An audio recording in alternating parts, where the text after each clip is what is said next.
Henry, nice to Hi. see you. I Nice. wanted to start off by sharing our concept of this week, which is sounds and signals, the elements of communication that shape what you perceive and how you are understood. And this really gives a chance to put a highlight on the body language and facial expressions that come at the speed of light that your unconscious registers, but we don't always know what they mean. So keeping that in mind, I want to introduce Henry. He is a filmmaker and programmer based in Chicago. His self-produced, self-distributed directorial debut, Bros Before, screened at dozens of venues internationally while gaining notoriety as an online cult hit. They also produce and curate multimedia screening events around Chicago with an emphasis on the queer underground.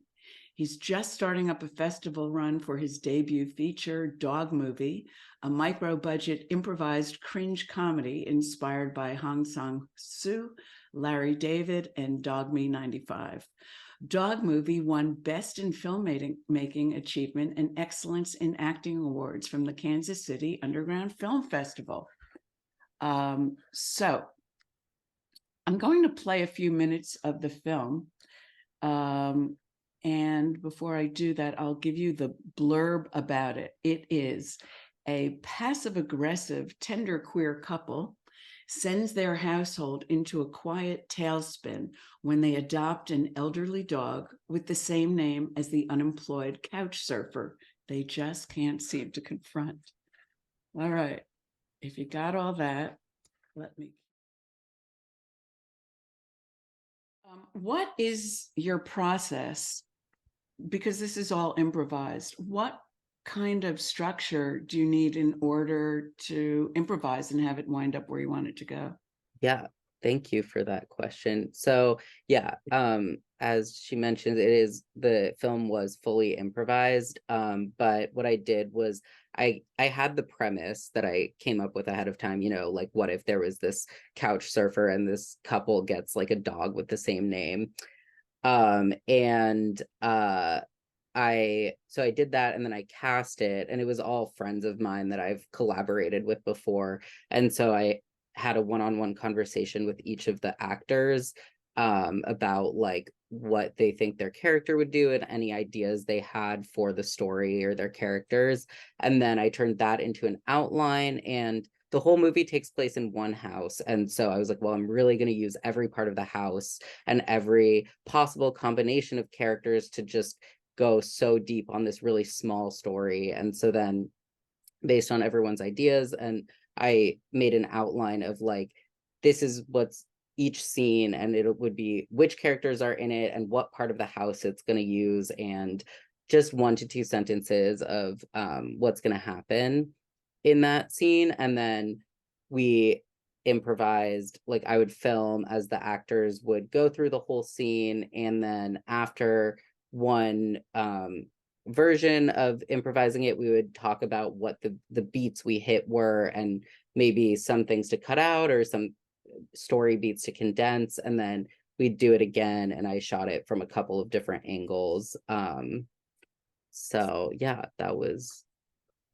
I should mention that we're related, and I have known you your whole life. You are my son. So it's really a thrill to present him. And I should say that he's been making films since he was 9 years old. But aside from that, and I'm going to give the folks a prompt, but I really would love to hear, what was your process for getting comfortable with your own creativity and trusting yourself? um I think that I had to be comfortable with myself as a person, because even though I have been making films since I was really young, when I like um graduated from college and started to work in film professionally, I kept ending up being a producer, which is like for those that don't know, like the sort of like logistics and like business side of filmmaking, because it was something I was able to do, and everyone needs that all the time. And so I kept putting my own creative projects on the back burner because I had all these like opportunities to be a producer. And then at a certain point, I was like, realized I was in so deep with all these other people's projects that I wasn't that passionate about. And I really had to take a big step back and realize like what I wanted to do. And, I think it just, unfortunately, it did take me getting to this high point of stress of realizing I was like on the wrong path to really realize how, time is limited, and um anything you want, like making a film in any role is so ambitious. So I really should only do exactly what I wanted to do, because there's not enough time in life to do things that you're not 100% passionate about. And especially with a $1,000 budget, you can afford to do it with your with your other jobs. Well, okay, so let's stop here with that. I could talk forever about what liberates us and what screws with our heads, but we can come back to that because Henry will stay here and we'll have a talk back later on. So I'm going